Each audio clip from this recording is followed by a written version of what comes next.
Hello everyone. आज की class में हम लोग डिस्कस करेंगे सेक्शन 40 के बारे में।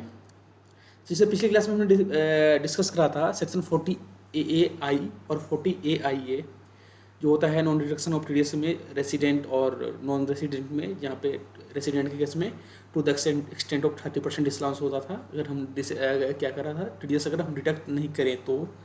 अगर नॉन रेसिडेंट के केस में हमारा क्या था, वो 100% था। सेक्शन 40 अब उसी बात को आगे बढ़ाते हुए आज मतलब जो खर्चे हमें अलाउ नहीं होंगे, जैसे टीडीएस में डायरेक्ट 40 ए आई ए में सेक्शन 40 ए आई और उसके बाद सेक्शन 40 ए आई ए, ये दोनों सेक्शन किसके बारे में बताता था? Non deduction of TDS. चलिए इसी तो मतलब इस सेक्शन जो है 40 की स्टार्ट क्या होता है कि ये हमारे जो भी खर्चे क्या होंगे वो अलाउ नहीं होंगे। यहाँ पे लिखा है the following amount shell not be deducted in computing the income chargeable under the head PGBP. ठीक है, ये मतलब जो खर्चे मतलब 40 जो सेक्शन है उसके आगे जो सेक्शन जो 40 है वो क्या बोलता है, इसके बारे में बताता है कि कौन से खर्चे हमें अलाउ नहीं होंगे। तो पिछले क्लास में हमने डिस्कस सेक्शन 40 ए आई और 40 ए आई ए।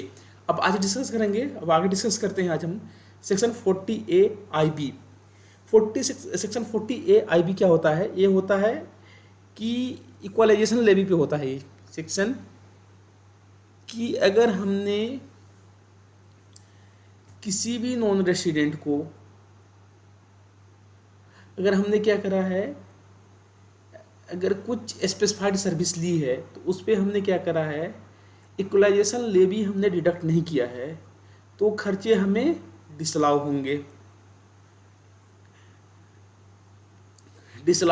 अगर हमने इक्वलाइजेशन लेवी अगर हमने क्या करा, डिडक्ट करा और उसको रिटर्न फाइल जो सेक्शन 139(1) में जो ड्यू डेट से पहले हमको रिटर्न फाइल करना होता है, अगर उससे पहले हमने डिपॉजिट नहीं करवाया, इनकम टैक्स रिटर्न फाइल करने का जो ड्यू डेट है सेक्शन 139(1) में, अगर उस डेट तक हमने डिपॉजिट नहीं करवाया, अगर रिटर्न फाइल करने इनकम टैक्स रिटर्न फाइल करने के बाद हम डिपॉजिट करवा रहे हैं तो वो हमारा खर्चा जिस पे इक्वलाइजेशन लेवी लगा हुआ चार्ज हुआ है वो उस साल अलाउ होगा जिस साल हम इक्वलाइजेशन लेवी को पे करेंगे। किसको? गवर्नमेंट को। अब क्वेश्चन आता है इक्वलाइजेशन लेवी होता क्या है? इक्वलाइजेशन लेवी होता क्या है? इक्वलाइजेशन लेवी जैसे है, अब जैसे गूगल का पेज है, फेसबुक हो गया,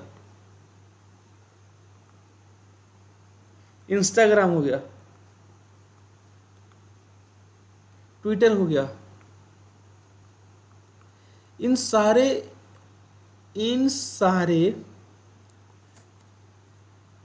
जो सोशल मीडियाज हैं, यहाँ पर इनको जो एडवर्टीजमेंट आती है उसके लिए पेमेंट होता है। कि हमने जो एडवर्टीजमेंट में जो पेमेंट करते हैं, जो एड आती के लिए हम अपने प्रोडक्ट या अपने सर्विसेज के लिए जो एड करते हैं उसके लिए हमने जो पेमेंट करा है, हमें नहीं पता गूगल का जो गूगल पे को हमने जो पे कर रहे हैं उसका जो वो अंदर इंडिया में बैठा है या इंडिया से बाहर बैठा है। फेसबुक में सिमिलरली वही पे सर्विस प्रोवाइडर का हमें पता ही नहीं था सर्विस प्रोवाइडर है कहाँ पे। सिमिलरली इंस्टाग्राम में भी हमें पता नहीं होता सर्विस प्रोवाइडर कहाँ पे है, इंडिया पे है या इंडिया के बाहर है। अब ट्विटर में भी सिमिलर कंडीशन है, कहाँ पे मतलब जो भी ऑनलाइन प्लेटफॉर्म है अगर ऑनलाइन प्लेटफॉर्म पे कोई स्पेस परचेज करते हैं, बाय करते हैं, किसके लिए? एडवर्टीजमेंट के लिए। और वो हमें पेमेंट किसको करना होता है? पेमेंट करना होता है नॉन रेसिडेंट को। उस केस में हम क्या करेंगे, वहाँ पे इक्वलाइजेशन लेवी चार्ज होगा। इक्वलाइजेशन लेवी कब कितना चार्ज होता है? ये चार्ज होता है अगर हमने 1 लाख से ऊपर पेमेंट करा है, 1 लाख से ऊपर पेमेंट करा है तो हमें इस पर रिडक्शन कितना होता है? टीडीएस डिडक्ट करना होता है। टीडीएस नहीं, इक्वलाइजेशन लेवी कितना चार्ज करना होगा? 6% हमें इक्वलाइजेशन लेवी डिडक्ट करना होगा। और इसको कहाँ करना हो, क्या करना हो? इक्वलाइजेशन लेवी को सिमिलर ये टीडीएस की तरह है और इसको हमें डिपॉजिट कहाँ करवाना है? गवर्नमेंट अकाउंट में करवाना है। और गवर्नमेंट अकाउंट में करवाने के बाद हमें इसका जो हमने जिस एड पे खर्च करा है वो हमें अलाउ होगा। अदरवाइज क्या होगा, अगर हमने रिटर्न फाइल करने तक भी ये जमा करवा दिया तो जिस साल खर्च हमने करे हैं उस साल हमें अलाउ होगा। अगर हमने इनकम टैक्स रिटर्न फाइल करने के बाद जो ड्यू डेट है 139(1) में, अगर उसके बाद हम डिपॉजिट करवाते हैं तो जिस साल हम डिपॉजिट करवाएंगे उस साल एक खर्चा हमें अलाउ होगा। ये है इक्वलाइजेशन लेवी का कॉन्सेप्ट।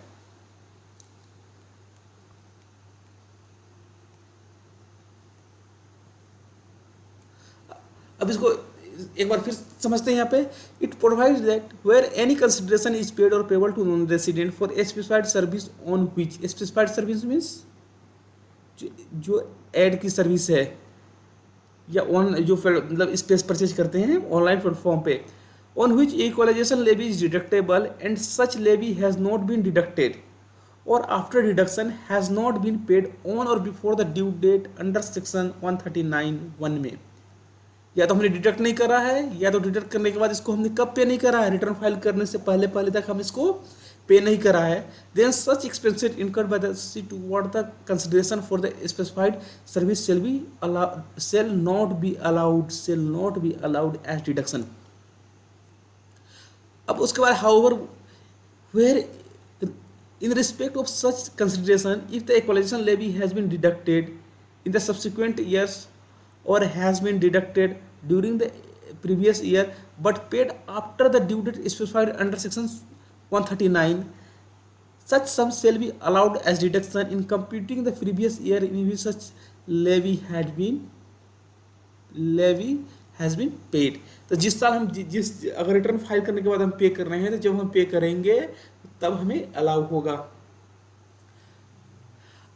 अब बात आती है जो जैसे हमने स्टार्टिंग में करता जो सेक्शन 40 का जो सीरीज है, ये सेक्शन 40A(I), 40A(IA), 40A(IB).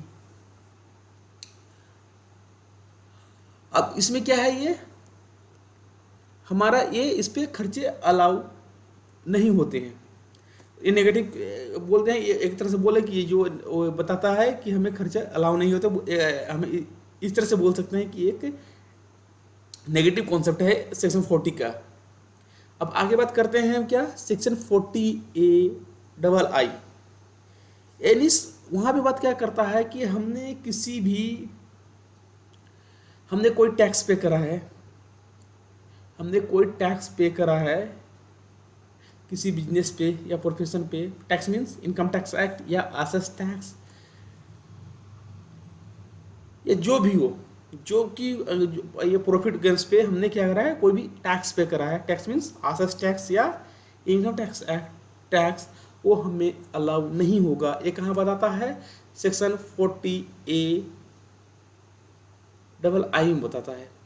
यहाँ क्या बात करता है, तो any sum paid on account of rate of tax levied on profit on the basis of और in proportion to the profit and gains of any business or profession that is income tax assessed at proportion of or otherwise on the basis any such profit or gains। अगर हमने भी कोई भी tax किस पे करा है, अपना पीजीबीपी में पे करा है या अपने प्रोफेशन के लिए पे करा है, टैक्स में इनकम टैक्स एक्ट टैक्स और या assess tax means income tax, ये हमें अलाउ नहीं होगा। अब उसके बाद बात आती है क्या कि हमने अगर कोई भी टैक्स अगर हमने आउटसाइड इंडिया पे करा है, जिसका क्रेडिट हमें कहाँ मिलता है, अगर कोई भी टैक्स हमने इंडिया के बाहर पे करा है, अगर हमने टैक्स इंडिया के बाहर पे करा है जिसके लिए हम एलिजिबल हैं इंडिया में उसका क्रेडिट क्लेम करने के लिए, टैक्स रिलीफ क्लेम करने के लिए, तो भी हमें वो टैक्स जो पे करा है इंडिया के बाहर उसका डिडक्शन नहीं मिलेगा। ये बात कहाँ पे आती है, ये बात करता है उसी में, any sum paid outside India which is eligible for tax relief under section 90, जिसके साथ इंडिया गवर्नमेंट के साथ किसी दूसरे सेक्शन 90 बताता है इंडिया के गवर्नमेंट के साथ किसी बाहर के देश के साथ कंट्री के साथ एक एग्रीमेंट हो रखा है, डबल टैक्स अवॉइडेंस एग्रीमेंट।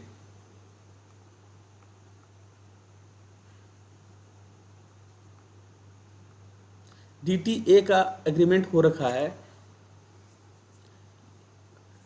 और सेक्शन 90 बताता है कि जो मतलब गवर्नमेंट ऑफ इंडिया के साथ किसी बाहर के जो हम टैक्स पे कर रहे हैं आउटसाइड इंडिया, वहाँ पे उस कंट्री के साथ DTAA का एग्रीमेंट नहीं हो रखा है। तो यहाँ पे बात करता है क्या है, any sum paid outside India which is eligible for tax relief under section 90 और deduction from the income tax payable under section 91 is not allowable, is deemed to have never been allowable as deduction under section 40A। यहाँ पे जो भी tax हम बाहर India के बाहर पे करते हैं उसका रिलीफ हमें टैक्स रिलीफ इंडिया में मिलता है, जो डबल टैक्स अवॉइडेंस एग्रीमेंट के अकॉर्डिंग, अगर जिसके साथ हमने जिस कंट्री के साथ इंडिया का डबल टैक्स DTAA का एग्रीमेंट हो रखा है, अगर जिसके साथ नहीं हो रखा, जिस कंट्री के साथ अगर DTAA का एग्रीमेंट नहीं हो रखा है तो वहाँ सेक्शन 91 लगेगा। तो अभी एक हम क्या है, ये जो हमने पे करा है इंडिया के बाहर टैक्स, इसका भी बेनिफिट डिडक्शन हमें नहीं मिलेगा, डिडक्शन हमें नहीं मिलेगा। किस सेक्शन में, ये कहाँ बताता है, सेक्शन 40A II में बताता है यहाँ पर। अब आगे बात करता क्या है कि जो हमने टैक्स पे करा है उसका, जो अगर हमने इंडिया के बाहर टैक्स पे करा है उसका बेनिफिट हमें कहाँ मिलेगा, उसका tax relief as a TDS जो क्लेम करते हैं इंडिया में, अगर हम इंडिया में किसी डिडक्ट कर लिया टैक्स हमारा तो हम क्लेम करते हैं इंडिया में, तो सिमिलरली अगर हमने आउटसाइड इंडिया अगर हमने पेमेंट करा है टैक्स को तो उसका रिलीफ हमें कहाँ मिलता है, टैक्स, उसके रिलीफ हमें टैक्स रिलीफ हमें यहाँ पे मिलता है, उसका क्रेडिट हम क्लेम कर सकते हैं। तो यहाँ पे आगे बात करता है कि यहाँ पे जो SSC जो एलिजिबल है क्लेम करने के लिए क्रेडिट, टैक्स क्रेडिट वो कर सकता है, बट हमें डिडक्शन नहीं मिलेगा, उसी की बात यहाँ पे कर रहा है। The tax payer will continue to be eligible for tax credit in respect of the income tax paid in foreign country in accordance with the provision of section 90 और 91 एज द केस में be. अब आगे बात करते हैं, any sum paid outside India and eligible for relief under section will not be allowed as deduction. वो deduction अगर हम क्लेम करें नहीं मिलेगा, अगर हमने इंडिया के बाहर टैक्स पे करा है, अगर टैक्स उस क्रेडिट का अगर हमें क्रेडिट लेना है इंडिया में, टैक्स रिलीफ लेना है, टैक्स क्रेडिट लेना है अंडर सेक्शन 90 और 91 में, तो हमें मिल जाएगा। अब बात आती है सेक्शन, आगे कहानी है सेक्शन 40A IIB की। कोई भी स्टेट गवर्नमेंट का अंडरटेकिंग है, कोई भी स्टेट गवर्नमेंट का अंडरटेकिंग है और उस पर स्टेट गवर्नमेंट क्या करती है, कोई भी अमाउंट चार्ज करती है, किस नाम से, रॉयल्टी के नाम से, लाइसेंस फी के नाम से, सर्विस फी के नाम से, प्रिविलेज फी के नाम से, या जो भी नाम हो, किससे चार्ज करती है, जो स्टेट गवर्नमेंट का अंडरटेकिंग है उस अंडरटेकिंग से स्टेट गवर्नमेंट क्या करती है, या तो रॉयल्टी चार्ज करती है, सर्विस लाइसेंस फी चार्ज करती है, या सर्विस फी चार्ज करेगी, प्रिविलेज फी चार्ज करेगी, या जो भी फी चार्ज करेगी कौन, स्टेट गवर्नमेंट, वो हमें अलाउ नहीं होगा, वो हमें अलाउ नहीं होगा अंडर इनकम टैक्स एक्ट में। ये बात करता है कहाँ पे है, सेक्शन 40A IIB में। इसको समझते हैं, any amount paid by way of royalty, licence fee, service और privilege fee, service charges etcetera which is levied exclusively on the state government undertaking by the state government. अब ये service क्या है, अगर कोई भी किसी भी नाम से अगर स्टेट गवर्नमेंट ले रही है, किसी भी नाम से अगर स्टेट गवर्नमेंट अपने अंडरटेकिंग से जो उन्होंने इस्टेब्लिश करा है, स्टेट गवर्नमेंट का जो अंडरटेकिंग कर उससे ले रही है, वो खर्चे अलाउ नहीं होंगे। हम इसको बोल नाम अगर हम चेंज कर दें किसी भी फॉर्म में, तो अगर कोई भी स्टेट, या तो सेंट्रल गवर्नमेंट हो, या तो स्टेट की बात करें या तो सेंट्रल गवर्नमेंट की बात करें, अगर कोई भी कलेक्शन वो अपने करती है बिजनेस एंटिटी से, तो क्या होता है, काइंड ऑफ ये टैक्स होता है। तो टैक्स, तो यहाँ पर सिचुएशन होगा क्या कि मान लो स्टेट गवर्नमेंट कलेक्ट कर रही है टैक्स के नाम से, तो स्टेट गवर्नमेंट को क्या एलिजिबल लेने के लिए, स्टेट गवर्नमेंट तो मान लो अपने अंडरटेकिंग से क्या लेती होगी, GST तो चार्ज करती होगी, GST, या तो सर्विस में या तो गुड सेल हुआ उस पर GST चार्ज होगा ही। इसके अलावा जो भी चार्ज करे GST के अलावा अगर कोई दूसरा चार्ज होगा तो वो क्या होगा, वो टैक्स का ही है। डायरेक्ट टैक्स कौन ले सकता है, सेंट्रल गवर्नमेंट ले सकती है, यहाँ पर डायरेक्ट टैक्स स्टेट को कलेक्ट करने का कोई राइट नहीं है। बट यहाँ पर क्या है, डायरेक्ट जीएसटी के अलावा अगर उन्होंने, अगर जीएसटी पे तो कंट्रीब्यूशन होता है स्टेट का भी, और क्या, और इस जीएसटी पे शेयर किसका होता है, स्टेट और सेंट्रल दोनों का होता है। वो डिपेंड करता है ट्रांजेक्शन के साथ, जब जीएसटी पढ़ेंगे तब समझेंगे हम लोग। अब जीएसटी के अलावा जो इनडायरेक्ट टैक्स के अलावा भी अगर कोई अगर डायरेक्ट कलेक्ट कर रही है, वो डायरेक्ट टैक्स के नाम से कलेक्ट नहीं कर सकती, क्योंकि डायरेक्ट टैक्स के नाम से कलेक्ट कौन कर सकता है, वो तो इनकम टैक्स ही होगा, डायरेक्ट टैक्स है। अगर डायरेक्ट टैक्स वो राइट ही नहीं है, तो उसके बदले उन्होंने नाम चेंज कर दिया, फॉर्म चेंज कर दी, क्या हो गया वो, या तो कुछ भी नाम बोल दे, डायरेक्ट टैक्स छोड़ के नाम कुछ भी बोले, वो रॉयल्टी हो सकता है, लाइसेंस फी हो सकता है, सर्विस फी हो सकता है, प्रिविलेज फी हो सकता है, सर्विस चार्ज हो सकता है, कुछ भी अगर स्टेट गवर्नमेंट अंडरटेकिंग से कोई स्टेट गवर्नमेंट कलेक्ट करती है, वो हमें अलाउ नहीं होगा, वो डिडक्शन हमें अलाउ नहीं होगा।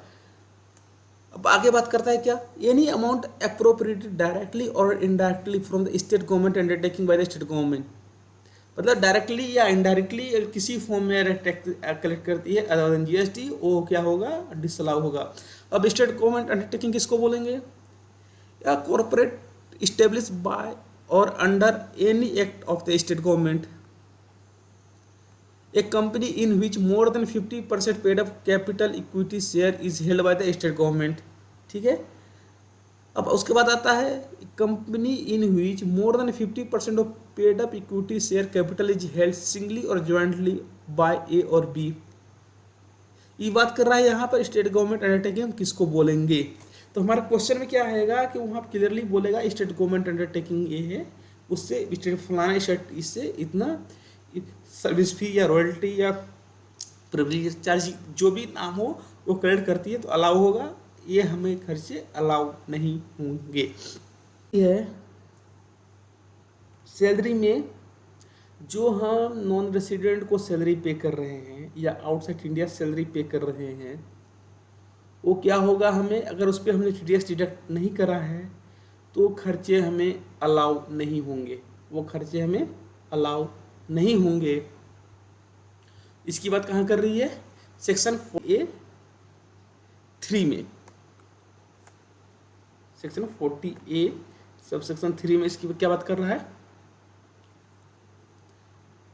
अगर हमने क्या करा है, सैलरी अगर हमने किसी नॉन रेसिडेंट को पे करा है या तो आउटसाइड इंडिया पे करा है, वो हमें अलाउ नहीं होगा। अगर शर्त है कि हमने अगर उस पर डिडक्ट किया हो, अगर टीडीएस हमने डिडक्ट नहीं किया है तो खर्चे अलाउ नहीं होंगे। अब बात करते हैं सेक्शन 40A सब सेक्शन 3 की।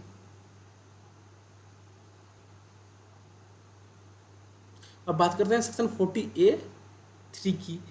Any sum which is chargeable under the head salary if it is payable outside India और to the non resident if tax has not been paid thereon और not deducted therefrom under chapter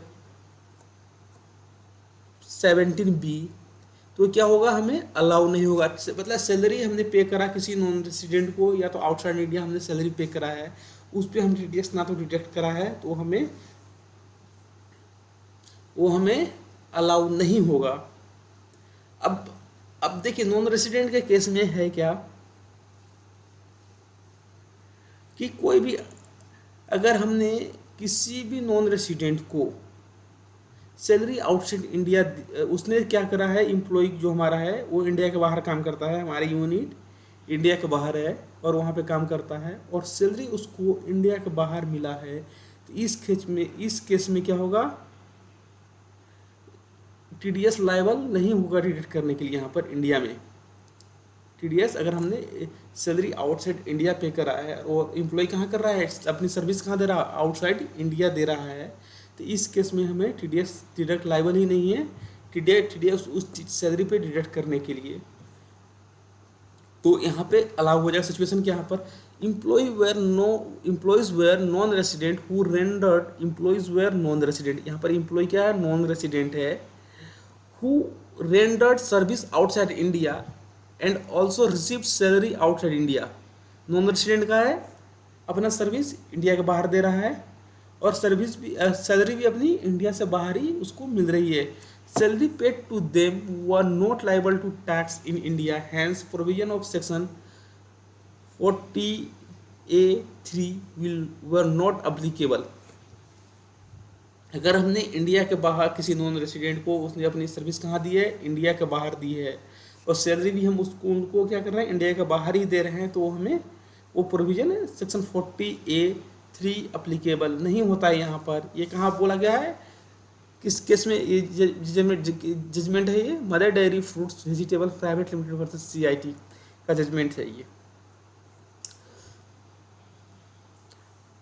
अब बात आती है section 40A4 की. अब हम बात करें, कोई भी हम कंट्रीब्यूशन अपना एम्प्लॉय क्या करता है, एम्प्लॉयर कंट्रीब्यूशन अपना किस में, PF में या कोई भी फंड में जो एम्प्लॉय के बेनिफिट के लिए है, एम्प्लॉयर का कंट्रीब्यूशन उस पर होता है. अगर एम्प्लॉयर जिस कंट्री PF में दे रहा है, तो एम्प्लॉयर इंश्योर करेगा कि जब हम एम्प्लॉय को जो जिस टाइम पेमेंट होगा, जो PF या जो भी फंड में हमने या दूसरे फंड में हमने जो एम्प्लॉय के बेनिफिट के लिए डिपॉजिट करवा रखा है, कि उस पर जिस मतलब जब उस फंड से एम्प्लॉयज़ को पेमेंट हो तो वहाँ पे TDS डिडक्ट हो, तब वो खर्चे अलाउ होते हैं एम्प्लॉय को. इंश्योर मीन्स यहाँ क्या कर रहा है, इंश्योर कैसे करेगा, या तो जो इसमें कितने सिचुएशन होते हैं कि एक ट्रस्ट बनता है, ट्रस्ट में वहाँ एक ट्रस्ट डीड में स्पेशल प्रोविजन डाल दिया जाए कि जो ट्रस्टी जो स्पेशल प्रोविजन इंश्योर कैसे करेगा, वो रिटर्न में करना होगा, या तो ऐसी पॉलिसी बनानी होगी कि जिससे TDS डिडक्ट करना मैंडेटरी हो. एग्जांपल देता हूँ, अगर कोई ट्रस्ट हमने बनाया इसके लिए, क्या नाम, प्रोविडेंट फंड के लिए, अगर या कोई बेनिफिट या दूसरे जो फंड हैं जो एम्प्लॉय के बेनिफिट के लिए हैं, अगर हम ट्रस्ट बनाते हैं, ट्रस्ट में अगर स्पेशल प्रोविजन डाल दिया कि एम्प्लॉय को पेमेंट करते टाइम TDS डिडक्ट करना है, तो उस केस में ये माना जाएगा कि हमारा ये हमने ऐसा अरेंजमेंट करा है कि SSC कि TDS डिडक्ट हो एम्प्लॉय को पेमेंट करते टाइम. एक बार फिर समझते हैं इसको. Any contribution to the provident fund और the fund establish for the benefit of employee of the SSC unless the SSC has made effective arrangement to the make effective arrangement, यहाँ पर effective arrangement to make sure that tax shall be deducted at source from any payment made from fund which are chargeable tax under the head salary. यहाँ पे कोई effective arrangement की बात कर रहा है. अगर इफेक्टिव अरेंजमेंट अगर करते हैं किसके लिए, TDS डिडक्ट करने के लिए, तो किसमें, तो हमारे क्या होगा, वो खर्चे अलाउ होंगे, अदरवाइज अलाउ नहीं होंगे. अब आता है सेक्शन 40A5. सेक्शन 40A5 में हम किसकी बात करते हैं, अगर एम्प्लॉयर का रिलेशनशिप है, अगर एम्प्लॉयर ने क्या करा है, नॉन मॉनेटरी टर्म्स में कुछ प्रिक्विजिट्स दे रहे हैं किसको, अपने एम्प्लॉयज को, अगर उस पर कोई टैक्स अगर डिडक्ट किया है, तो वो क्या होगा, वो खर्चे, वो टैक्स डिडक्शन का डिडक्शन नहीं मिलेगा किसको, एम्प्लॉयर को डिडक्शन नहीं मिलेगा. जो किसी परक्यूजिट्स पे एम्प्लॉयर ने क्या करा है, जो नॉन मॉनेटरी परक्यूजिट्स हैं उस पे एम्प्लॉय ने क्या करा है, एम्प्लॉयर ने क्या करा, टैक्स डिडक्ट करा है, वो खर्चे अलाउ नहीं होंगे. जो टैक्स पेड करा है परक्यूजिट्स पे, वो टैक्स अलाउ नहीं होगा एम्प्लॉयर को. वही बात कर रहा है यहाँ पे, the tax paid on perquisites on behalf of the employee is not deductible in case of an employee driving income in the nature of perquisites other than monetary payment. The amount of tax on which such income paid by employer is the, इसको दोबारा पढ़ते हैं इसको, the amount of tax on such income paid by employer is exempt from tax in the hands of employee. ये खर्चे allow नहीं होंगे perquisites पे जो टैक्स एम्प्लॉय ने पे करा है, और वो किसके एम्प्लॉय के हैंड में एग्जेम्प्ट है। Correspondingly, if payment is not allowed as deduction from the income of employer, thus the payment of tax on perquisites by an employer on behalf of employee will be exempt from the tax in the hands of employee, but will not be allowed as deduction in the hands of employer। ठीक है, एक किसकी बात होगी, अब इसको थोड़ा सा हम यहाँ से रिवाइज कर लें। 40A किसके लिए था, नॉन डिडक्शन ऑफ टीडीएस किसके लिए, एम्प्लॉयर के लिए। सेक्शन 40A किसके लिए था, non deduction of TDS non resident case में या आउटसाइड इंडिया केस में, वहाँ पर 100% डिसअलाउ होता था। 40A की बात करें यहाँ पर non deduction of TDS resident की केस में, तो वहाँ पे क्या होता था, टू द एक्सटेंट ऑफ 30% हमें डिसअलाउ होता था। अब बात आती है सेक्शन 40A सेक्शन 40A(1)(b) की बात करें हम यहाँ पे, तो वहाँ पर क्या होता है, ये अगर इक्विजिलेशन लेवी हमने डिडक्ट नहीं करा है तो क्या होगा, वहाँ भी खर्चे डिसअलाउ होंगे। 40A(2) में अगर हमने कोई टैक्स आउटसाइड इंडिया पे करा है, जिसका बेनिफिट हमें, जिसका क्रेडिट का बेनिफिट हमें कहाँ मिलता है, सेक्शन 90 और 91 में मिलता है, तो भी खर्चे हमें जो टैक्स पे करा है आउटसाइड इंडिया वो भी हमें अलाउ नहीं होंगे। अब बात करते हैं सेक्शन 40A(1)(b) की। अगर हमने स्टेट गवर्नमेंट अंडरटेकिंग से स्टेट गवर्नमेंट ने क्या करा है, किसी भी फॉर्म में royalty, service licence fee, service fee, privilege fee, service charge extra किसी भी नाम से कोई अमाउंट कलेक्ट करती है, किससे, स्टेट गवर्नमेंट अंडरटेकिंग से, किसके द्वारा, स्टेट गवर्नमेंट के द्वारा, वो भी हमें अलाउ नहीं होगा। अब अगर ये अब बात आती है क्या कि हमने अगर सेक्शन 40A(1) सेक्शन 40A(3) बात किसका करता है, अगर एम्प्लॉयर ने क्या करा है, इंडिया के बाहर या नॉन रेसिडेंट को कोई सैलरी पे करी है, उस पर टीडीएस डिडक्ट नहीं करा, तो वो खर्चा अलाउ नहीं होगा। सेक्शन 40 आगे बात करता है, सेक्शन 40A(4) किसकी बात करता है, वो बात करता है कि अगर एसएससी ने कोई, एम्प्लॉयर ने कोई ऐसा फंड बनाया जो एम्प्लॉय के बेनिफिट के लिए है, और उसका इफेक्टिव अरेंजमेंट करेगा कि जब उस फंड से एम्प्लॉय को कुछ अमाउंट पे हो, उस पर टीडीएस डिडक्ट करना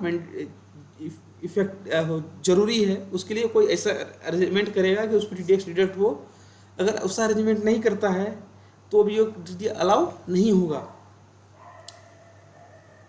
अब आके आती थी कि अगर एम्प्लॉयर ने क्या करा है, परक्विजिट्स पे करा है अपने एम्प्लॉय को, जो नॉन मॉनेटरी टर्म्स में है, और क्या है, वो एम्प्लॉय के हाथ में वो एग्जेम्प्ट है, तो जो टैक्स पर पे करा है एम्प्लॉयर ने परक्विजिट्स पे, वो भी अलाउ नहीं होगा। वो कहाँ बात करता है, सेक्शन 40A सब क्लोज 5 में उसकी बात करता है। अब बात करें हम, एक इंपॉर्टेंट सेक्शन आता है सेक्शन 40B। सेक्शन 40B की बात करता है। देखा बात, जो सेक्शन 40 जो स्पेशली बात किसके लिए करता है, सैलरी और रेम्यूनरेशन पेड टू पार्टनर्स। अभी डिस्कस करेंगे उसको।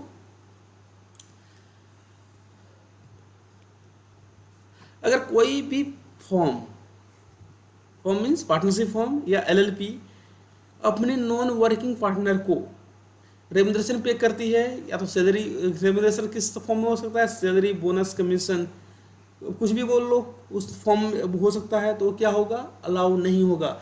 नॉन वर्किंग पार्टनर को पार्टनरशिप फॉर्म में या तो लिमिटेड लायबिलिटी पार्टनरशिप फॉर्म में हम क्या करेंगे, अगर नॉन वर्किंग पार्टनर को कोई भी रेम्यूनरेशन पे करते हैं वो हमें अलाउ नहीं होता है।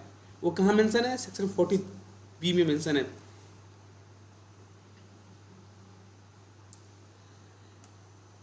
In case any firm accessible as such or a limited liability partnership, the following amount shall not be deducted in computing the business income: remuneration to non-working partner, remuneration to non working partner का यहाँ पे allow नहीं होगा। क्या remuneration किस form में हो सकता है? उस salary, bonus, commission, remuneration by whatever name called to any partner who is not a working partner. मतलब वर्किंग पार्टनर को हम जो रेम्यूनरेशन पे करेंगे वो हमें अलाउ नहीं होगा। रेम्यूनरेशन हम सैलरी, बोनस, कमीशन या किसी और नाम से अगर पे कर रहे हैं तो।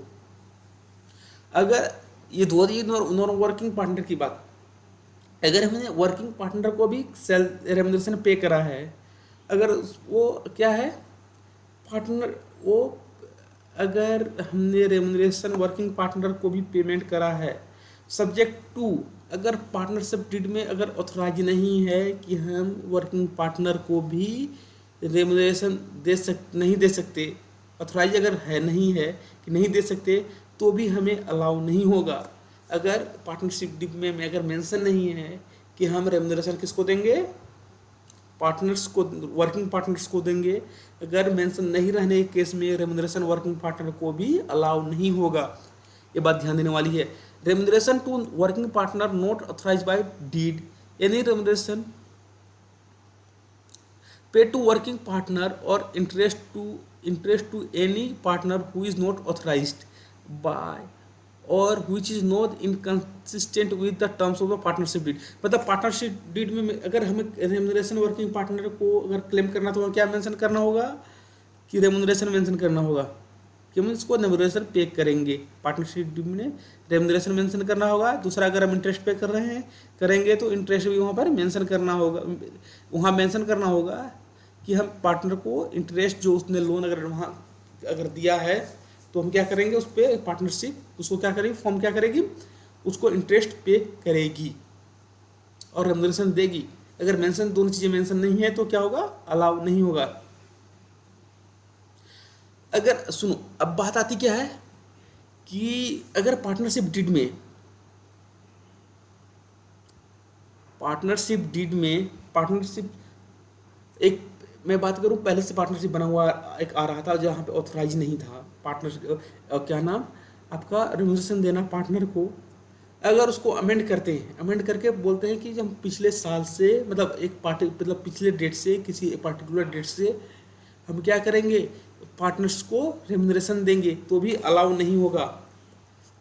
मतलब पार्टनरशिप डेट जो डीड है उससे पहले, पार्टनरशिप डीड है अगर उससे पहले अगर हम जो पार्टनरशिप डेट, सपोज आज का डेट है, आज के डेट में कोई पार्टनरशिप डेट बनाते हैं, उसमें बोलते हैं जी अब पिछले 4 महीने का सैलरी हम रेम्यूनरेशन पे करेंगे, किसको, पार्टनर्स को, तो अलाउ नहीं होगा। रेम्यूनरेशन टू वर्किंग पार्टनर और interest to a partner authorized by the deed but relate to an earlier period, it is possible that the current partnership deed may authorize payment of the remuneration to any working partner or interest to any partner for a period which is prior to the date of the current partnership deed.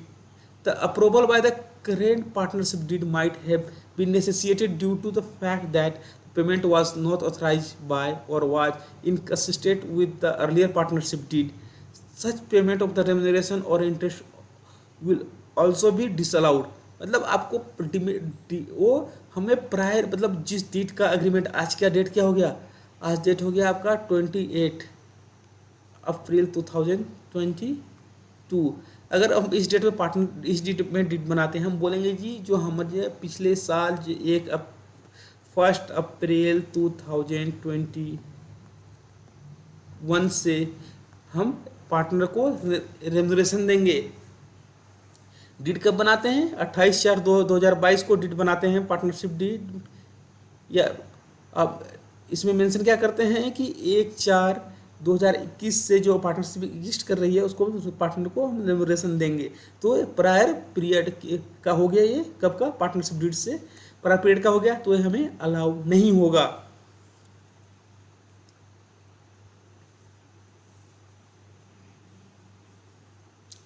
अब क्या हो गया इस section में, अब इस section मतलब section 40B में यहाँ पे क्या हो गया कि पार्टनरशिप जो इन्होंने डीड में जो मेंशन करा है, जब हम मेंशन करेंगे मतलब इस डेट के बाद, जब मेंशन हुआ पार्टनरशिप जिस दिन एग्जीक्यूट हुआ है उस दिन के बाद से सारा हमें अलाउ होगा। तो by virtue of the further restriction contained in this section, such remuneration paid to the working partner will be allowed as deduction to the firm from the date of the such partnership deed, from the date मतलब 28/2022 से हमें allow होगा। Not for the any prior period there to, किसी prior period का allow नहीं होंगे। वही हमने यहाँ पर एग्जाम्पल लिया था, एक पार्टनरशिप फॉर्म है जो बोल रहा है जो डीड क्या हुआ है, ये एग्जीक्यूट कब हुआ है, ये 1 जुलाई 2021 को एग्जीक्यूट हुआ है। और बोल रहा है वहाँ पे कि डिडक्शन, वहाँ पे एक क्लॉज डाल दिया कि पार्टनरशिप को सैलरी कब से देंगे, 1 अप्रैल 2021 से हम क्या देंगे, रेम्यूनरेशन देंगे किसको, पार्टनर्स को, तो हमें अलाउ नहीं होगा। Non working partner not authorised by the deed, prior period और रेम्यूनरेशन की बात करता है यहाँ पर, जो हमारा date execution partnership date execution के प्रायर डेट की बात करता है यहाँ पर। अब बात करता है इंटरेस्ट। अब इंटरेस्ट है हमें पार्टनर वो जो 12% से अधिक, अभी इंटरेस्ट अगर मेंशन है पार्टनरशिप डीड में कि हमें इंटरेस्ट पे करना है, अगर इंटरेस्ट पे करना है, एक क्लोज डाला हुआ है डीड में, तो हमें अलाउ होगा इंटरेस्ट अगर पार्टनर को हम पे कर रहे हैं। ये मैंडेटरी है डालना क्लोज किस में, पार्टनरशिप डीड में। बट वहाँ पर हमने 12% से अधिक का हमने क्या करा है, 12% से अधिक हमने इंटरेस्ट पे करा है, तो हमें जो इंटरेस्ट का पार्टनरशिप को अलाउंस कब कहाँ तक होगा, 12% तक ही इंटरेस्ट का खर्चा अलाउ हो सकता है। 12% से अगर अधिक इंटरेस्ट पे करा है तो जो एक्सेस अमाउंट जो इंटरेस्ट का पे हुआ है पार्टनर्स को, वो डिसअलाउ हो जाएगा। अब यहाँ पर एक limitation they the section 40B में कि पार्टनर्स को रेम्यूनरेशन हम कितना पे कर सकते हैं। एक रिस्ट्रिक्शन है, एक कैपिंग है कि अगर पार्टनर्स को हम रेम्यूनरेशन पे कर रहे हैं तो ऐसा नहीं है कि हम कुछ भी पे कर दें, पार्टनर्स को हम कुछ भी रेम्यूनरेशन पे कर दें, ऐसा कुछ भी नहीं है।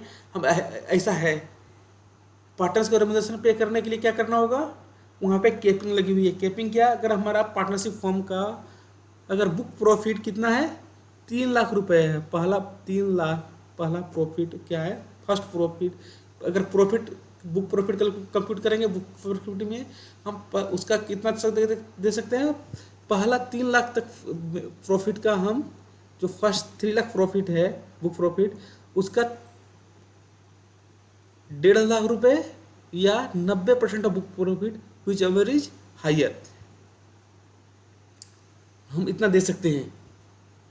90 यहाँ पे दोनों में हायर कितना हो गया, अगर यहाँ पर 3 लाख, पहले 3 लाख का अगर मान 3 लाख तक हमारा प्रॉफिट है, 3 लाख से मतलब कंप्यूट करें 3 लाख से अधिक का प्रॉफिट है, तो 3 लाख तक हम क्या करेंगे, 1.5 लाख रुपए या 90% ऑफ बुक प्रॉफिट। अगर 3 लाख से अधिक का मान लो 5 लाख का प्रॉफिट है हमारा, 5 लाख का प्रॉफिट है हमारा, तो रेम्यूनरेशन किस हो जाएगा यहाँ पर, 1.5 लाख या तो 90%, यहाँ पे 2,70,000 हो जाएगा आपका, नहीं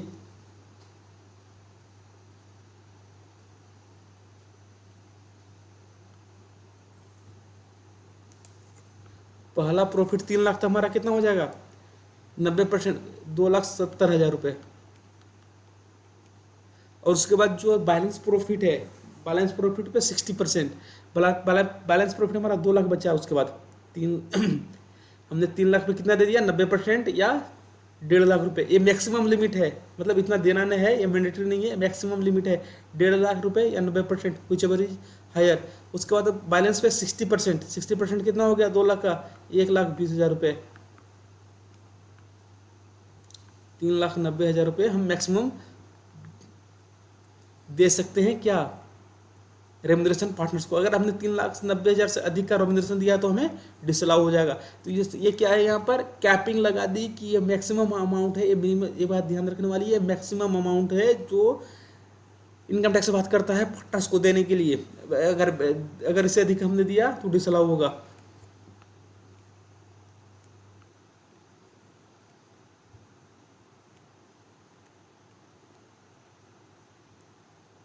अब यहाँ पर मैंने एक एग्जांपल लिया है, a firm asset as such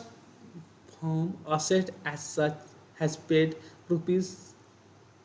₹7,50,000 as remuneration to partners for the previous year 21-22.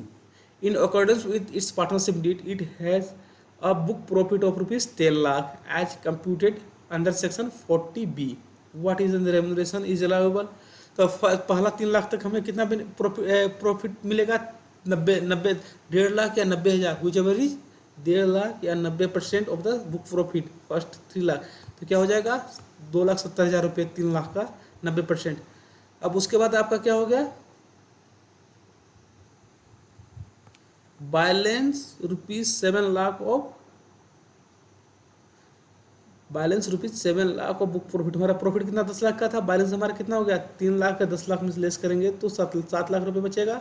7 lakh का 60% 4,20,000 हमारा क्या हो गया? 6,90,000 रुपये हमारा मैक्सिमम रेम्यूनरेशन हो गया जो हम पार्टनर्स को पे कर सकते हैं।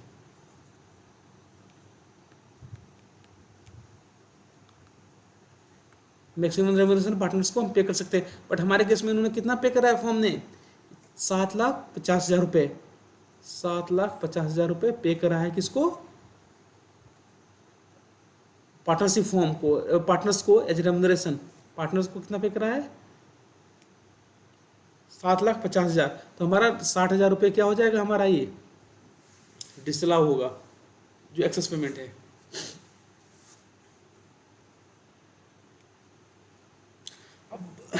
अब बात आती है, यहाँ पर बात करा है क्या? एक्सप्लेनेशन इन्होंने इंसर्ट करा है सेक्शन 40B में। यहाँ पर सिचुएशन ए है, कोई HUF है। HUF क्या हो सकता है? किसी भी पार्टनरशिप का में पार्टनर बन सकता है। HUF किसी भी पार्टनरशिप में पार्टनर बन सकता है। HUF तो नहीं पड़े, HUF का रोल तो नहीं होगा यहाँ पर, कोई भी करता होगा HUF का, उसको रोल कर सकता है ऑन बिहाफ ऑफ। HUF का जो करता है ये एक किसके बिहाफ पे कर सकता है? HUF के बिहाफ पे रिप्रेजेंट कर सकता है, किसमें? पार्टनरशिप फॉर्म में।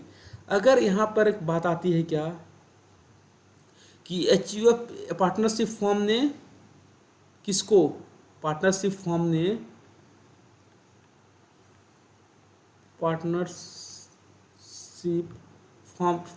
ने क्या करा है? इंटरेस्ट पे करा किसको? इंटरेस्ट पे करा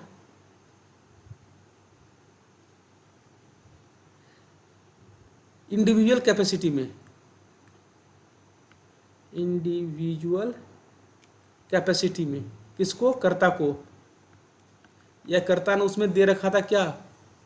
यहाँ कर्ता का 2 रोल है। कर्ता क्या है यहाँ पर? एक इंडिविजुअल कैपेसिटी है, एक रिप्रेजेंटेटिव कैपेसिटी है। रिप्रेजेंटेटिव कैपेसिटी किसकी है? HUF की है, और इंडिविजुअल कैपेसिटी उसकी खुद की है। तो अगर उसने, कर्ता ने खुद के पैसे कहाँ पे लगाए थे? पार्टनरशिप फॉर्म में को दिए थे। जो भी इंटरेस्ट उसने पार्टनरशिप फॉर्म ने किसको दिया है? कर्ता को दिया है एज ए इंडिविजुअल कैपेसिटी, तो वहाँ पर सेक्शन 40B नहीं लगेगा। अगर इंडिविजुअल कैपेसिटी में उसने अपने पैसे, खुद के पैसे, पार्टनरशिप के पैसे नहीं दिए, खुद के पैसे अगर पार्टनरशिप में लगाए हैं तो क्या होगा? वहाँ पर वो क्या हो जाएगा? जो भी खर्चे, जो इंटरेस्ट पे कर रहा है वहाँ किसने? पार्टनर्स, जो फॉर्म जो इंटरेस्ट इंडिविजुअल कैपेसिटी पे जो कर्ता को पे कर रहा है वहाँ पर 40B नहीं लगेगा। अगर रिप्रेजेंटेटिव कैपेसिटी में अगर दे रहा है, मतलब कर्ता ने किसके बिहाफ पे दिया है? HUF के बिहाफ पे लोन दिया है किसको? फॉर्म को। तो मतलब एज ए रिप्रेजेंटेटिव कैपेसिटी में दिया है तो वहाँ पर 40B अट्रैक्ट होगा। यहाँ पर वही बात कर रहा है, where individual is a partnership form, where an individual is a partner in a firm or representative capacity, interest paid by firm to the such individual otherwise than partner in a representative capacity shall not be taken into account for the purpose of this clause। मतलब individual capacity में अगर पे करा है कि अगर कर्ता ने अपने पॉकेट से जो अपना जो फंड था अगर उससे उसने क्या दिया है, इंडिविजुअल कैपेसिटी में अगर लोन दिया है फॉर्म को और फॉर्म ने उसको इंटरेस्ट पे करा है तो यहाँ पे इस क्लोज अप्लीकेबल नहीं होगा। अगर दूसरा बोल रहा है interest paid by firm to the individual as a partner in a representative capacity, अगर रिप्रेजेंटेटिव कैपेसिटी में एज अ पार्टनर पे कर रहा है तो वहाँ पर जो इंटरेस्ट पे किसके द्वारा किया गया, फर्म के द्वारा, वहाँ पर ये एक क्लोज लगेगा, एक्सप्लेनेशन ये क्लोज 43B लगेगा। 12% वहाँ पर हम देखेंगे कि 12% से अधिक इंटरेस्ट पे कर रहा है या कम पे कर रहा है। Where individual is a partner in a form otherwise than a representative capacity, interest paid to him by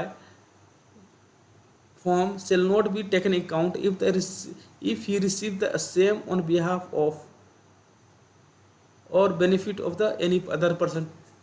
अगर वहाँ पर अगर यहाँ पर वैसे वर्षा कर दिया कि वहाँ पार्टनरशिप फॉर्म है में इंडिविजुअल कोई पार्टनर है बट वो इंटरेस्ट किसके बिहाफ पे ले रहा है, किसी और के बिहाफ, किसी थर्ड पर्सन के बिहाफ पे ले रहा है, तो वहाँ पे ये क्लोज नहीं लगेगा। मतलब इंडिविजुअल क्या है कि इंडिविजुअल कैपेसिटी से पार्टनर है और इंटरेस्ट वो कहाँ पे ले रहा है, अपनी एचयूएफ में ले रहा है एज ए रिप्रेजेंटेटिव कैपेसिटी में, तो वहाँ पर भी ये क्लोज अप्लीकेबल नहीं होगा। अब आगे आता है सेक्शन 40BA। यहाँ पे 40BA में बात किसका करता है, एसोसिएशन ऑफ पर्सन एओपी और बीओआई बॉडी ऑफ इंडिविजुअल की बात करता है।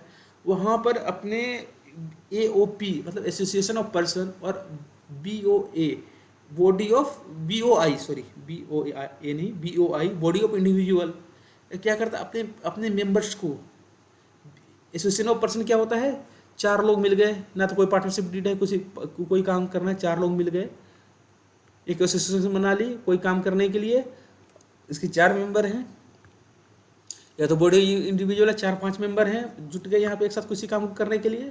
अरे यहाँ पे क्या होगा, एओपी और बीओआई क्या करेंगे यहाँ पर, और एओपी और बीओआई अपने मेंबर्स को अगर सैलरी कमीशन इंटरेस्ट जो भी पे करते हैं वो अलाउ नहीं होगा। Any payment of the interest salary commission bonus remuneration made by an association of person or body of individual to its member shall not be allowed as deduction in computing the income of the association or body of individual।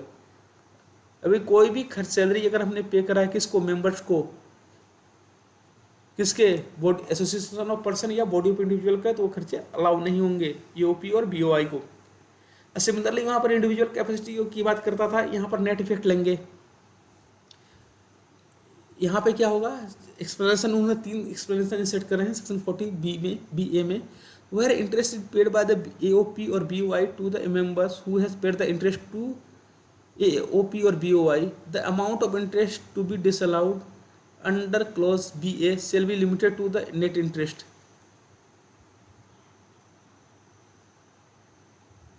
यहाँ पर 2 situation है, यहाँ पर ए क्या है, ABC AOP और BOI है, मान लेते हैं बॉडी ऑफ इंडिविजुअल है ये, इसके मेंबर मिस्टर ए हैं, इसने ए भी क्या करा है, ए भी लोन दे रखा था किसको, ABC को, तो ABC ने इसको कितना इंटरेस्ट पे करा है, बीओआई ने इसको ए को कितना इंटरेस्ट पे करा है, ए को इंटरेस्ट कितना मिला है 100 रुपये। यहाँ ABC करूँ कितना इंटरेस्ट पे करा है 100 रुपये, और ये भी कुछ लोन दे रखा था किसको,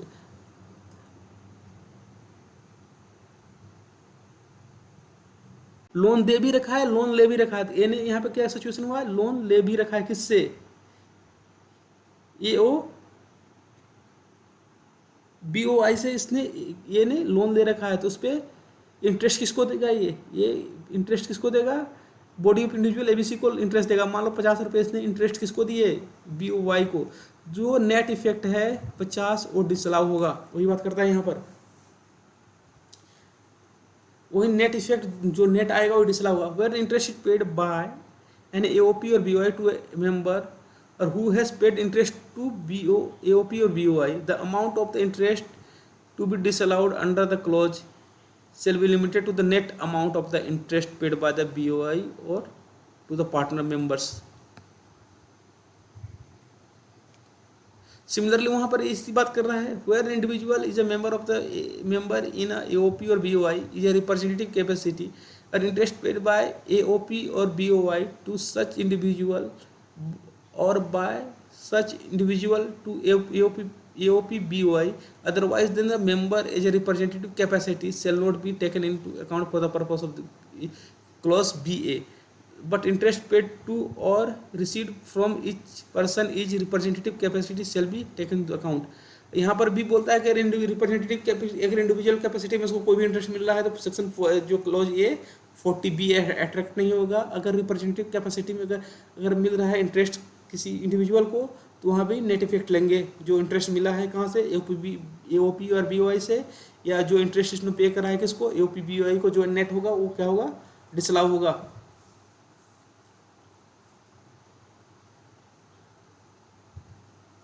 सिमिलरली बात कहाँ करता है, अगर इंडिविजुअल कैपेसिटी में अगर इंटरेस्ट मिला है, where an individual is a member in his individual capacity, interest paid to him in his representative capacity shall not be taken account. I hope आप लोगों को ये समझ में आ गया होगा. Thank you.